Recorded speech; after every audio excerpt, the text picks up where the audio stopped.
Chapter 3. The Tramp and the Woman. "We're not going to finish that last bit of hay today," Henry said crossly. The father still looked worried about Morris.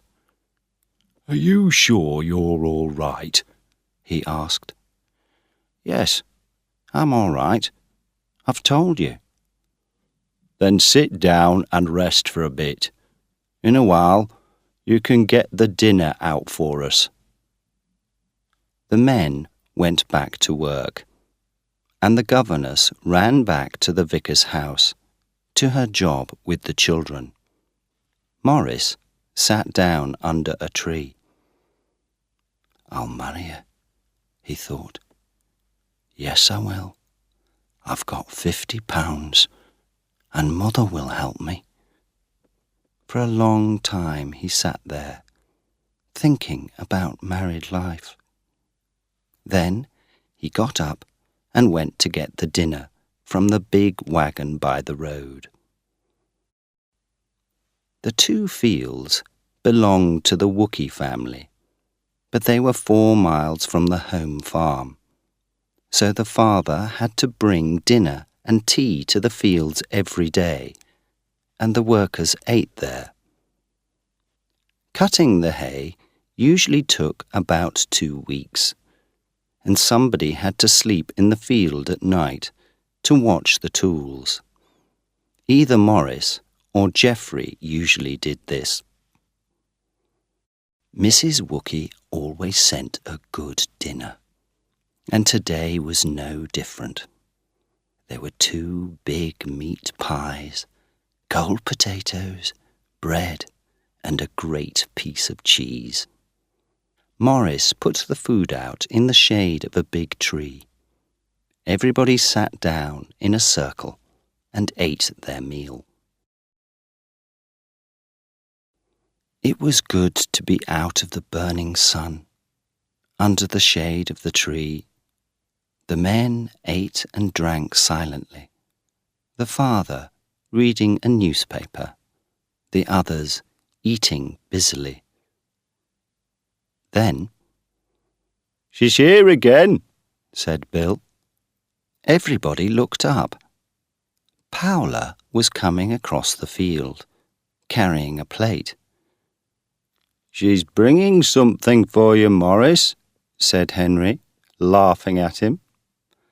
Morris was halfway through a great piece of meat pie and some cold potatoes. The father laughed too. "Put that away, Morris. She'll want you to eat what she's brought for you." "Give it here," said Bill. "I'll eat it for you." Then Paula arrived. "I bring him some chicken." "Him." She gave Morris a bright smile. Morris's face turned deep red, and everybody laughed aloud. The father felt sorry for his shy son. "Come and sit here by me," he said to Paula. "Thank you," said Paula happily. She sat down next to the father and smiled at him. "My name," she said, "is Paula Jablanowski." "Paula what?" said the father. The other men laughed. "Paula, eh? Strange kind of name. My son's name is—" "Morris. I know." She said the name sweetly, and Morris's face turned an even deeper red. "Tell me about yourself," the father said to the girl. "I come from Hanover, in Germany," she said. "My father is a shopkeeper, and I ran away from home because I didn't like him.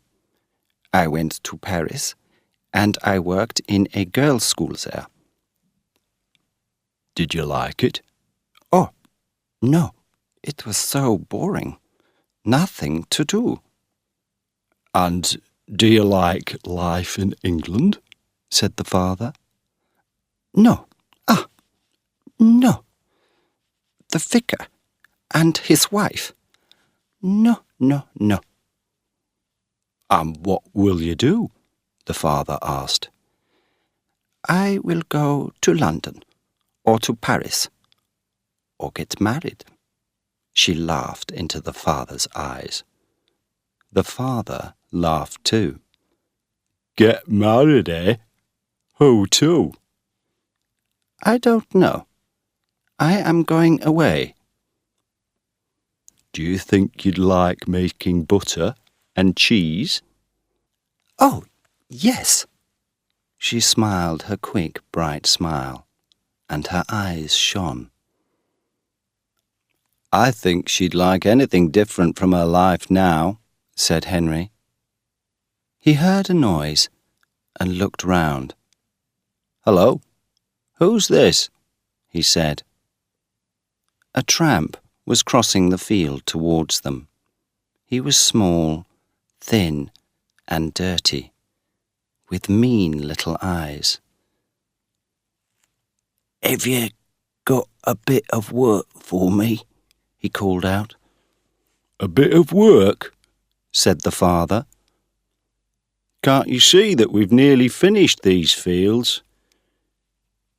And you don't know anything about haymaking," said Henry coldly. "I'm a hard worker," said the tramp. His small eyes looked from father to son and back again. "Well, we've got no work for you," said the father. "But you can have a bit of something to eat if you like." "Yes, I would," said the man. They gave him the last piece of meat pie. He ate it quickly, hungrily. "That was good," he said. He did not go away, so they gave him a piece of bread and cheese. Then he asked for a drink of water. He sat down to drink it, but the other men did not talk to him. They did not like him, and had nothing to say to him. While he sat there, a young woman came into the field and walked down beside the hedge. She was small and finely made. Her clothes were neat and tidy, and her hair was pulled back under a sailor hat. She had a pretty face, but there was a hard, cold look in her eyes. "Have you got some work?" she asked her man. "No, they haven't got any work for me. They just gave me a drink of water." He was a mean, hateful little man. "And do I have to wait for you in the road all day?" "You don't have to if you don't want to. You can go on, but if you wait a bit, perhaps you'll get something." The woman looked for the first time at the men, staring at them unsmiling. "Have you had your dinner?" asked the father. "He's had a lot to eat. You can have some, if you want it." "What have you had?" she asked the man angrily. "A great piece of meat pie and a great piece of bread and cheese," said Geoffrey. The young woman looked at Geoffrey, and he at her. There was a kind of understanding between them. Both of them felt alone in the world. Geoffrey smiled a little, but she was too angry to smile. "There's some cold potatoes," Morris said to the woman. "You can have some of them." She frowned and did not answer. Again she looked at Geoffrey, and again there was a silent understanding between them. Then she turned and walked away. "We must get back to work," said Henry. He stood up and stared coldly at the tramp. Time to go. The tramp stood up too. Aren't you going to give me something for her?